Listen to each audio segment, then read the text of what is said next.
Among his signs, he shows you by way both of fear and hope, and he sends down rain from the sky, and with it gives life to the earth after it is dead. Truly, in that are signs for those who are wise. Surat Ar-Rum, verse 24.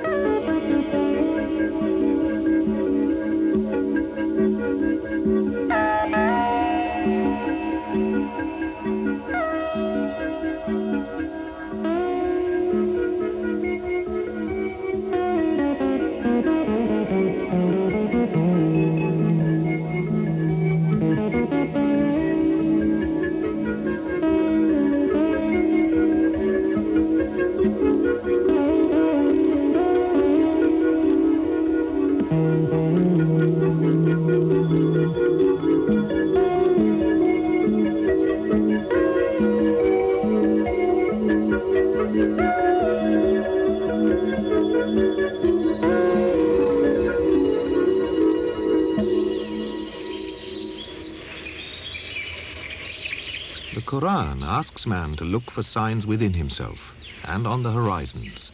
To attain understanding, a man must use his eyes, his mind, and his heart.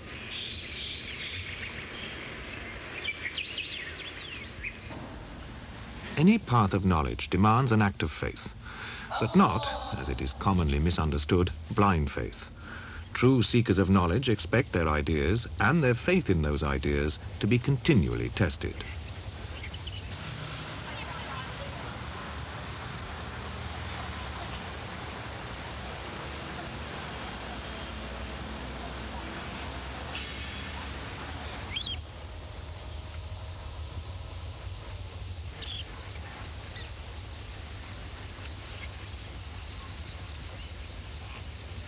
In the short history of modern science, many ideas and concepts have been presented only to be discarded as new evidence points to a different truth.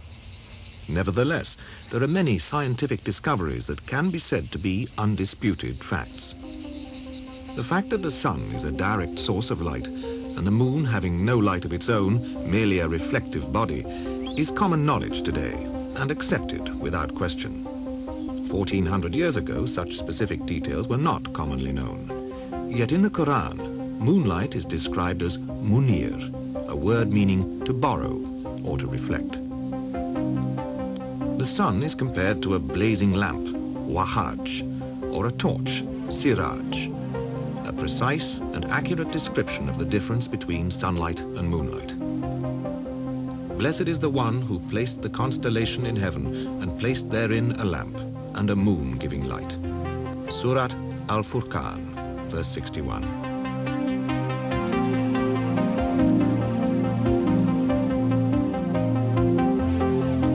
For a long time, European philosophers and scientists believed that the Earth stood still at the center of the universe, and every other planetary body, including the sun, moved around it.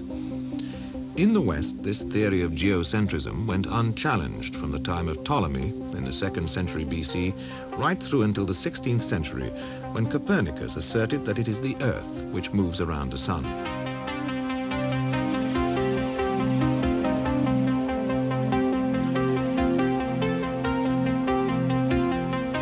In 1609, the German astronomer Johannes Kepler published the Astronomia Nova, in which he concluded that not only do the planets move in elliptical orbits around the sun, but they also rotate upon their axes at irregular speeds. With this knowledge, it became possible for European scientists to explain correctly many of the mechanisms of our solar system, including the process of night and day.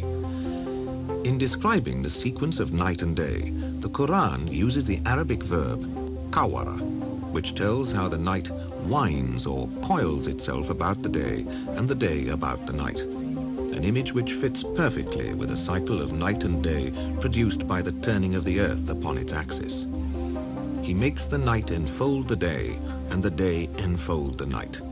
Surat Az-Zumar, verse 5.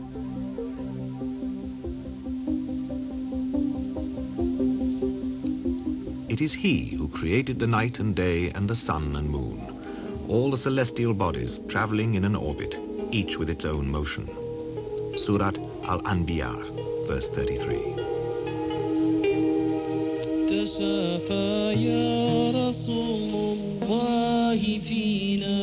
Revelation goes much further than science in its unified vision of creation. Yet those aspects of it which specifically describe the material world agree with established scientific fact. Also, there is no observation in the Quran which is contradicted by scientific fact.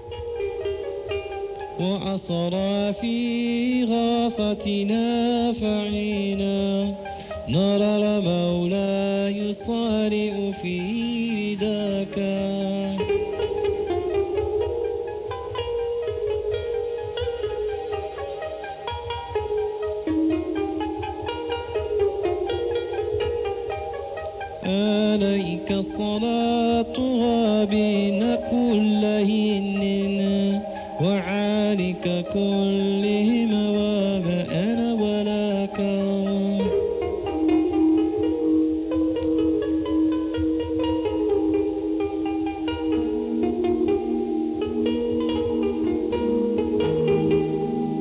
عليك صلاة ربنا كلهن وآلك كلهم وما أنا ولاك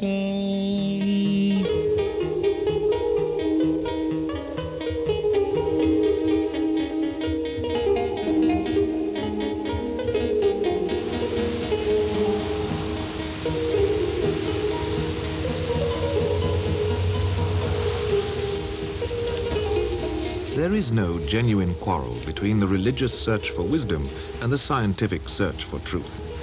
It is dogmatism that creates this illusory schism. Religious dogmatism leads to the denial of much genuine scientific discovery.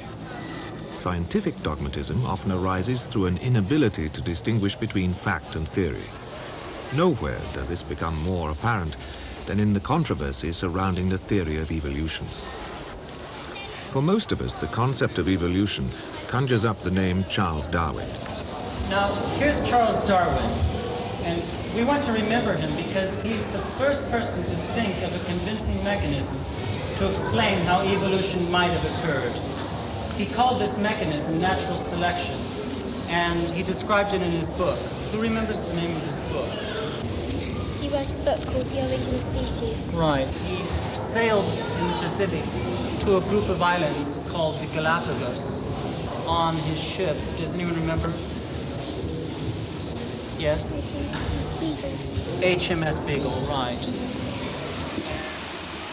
On the Galapagos Islands, Darwin found living proof of an evolutionary process at work. He found, for instance, that there were considerable variations in the beaks of finches, each having evolved to exploit a different ecological niche.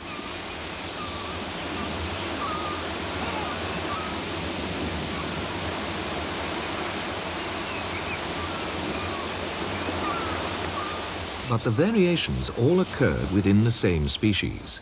Darwin was unable to find any evidence to support his theory that one species could evolve into another. He expressed his misgivings in a letter written to Thomas Thornton in 1861.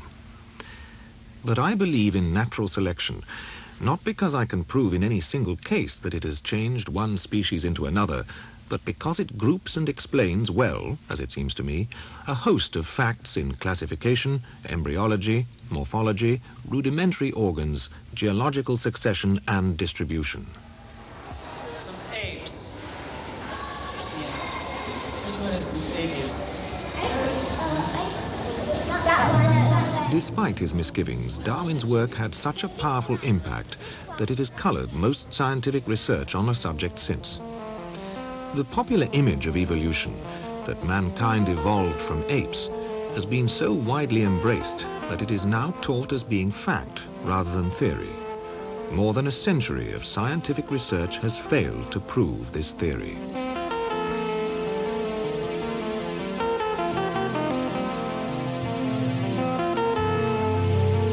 For a long time, the major line of research was paleontology, the study of fossils. Here, very limited and random evidence has fed an almost unlimited amount of speculation. In 1971, Professor Grasset, who held the chair of evolutionary studies at the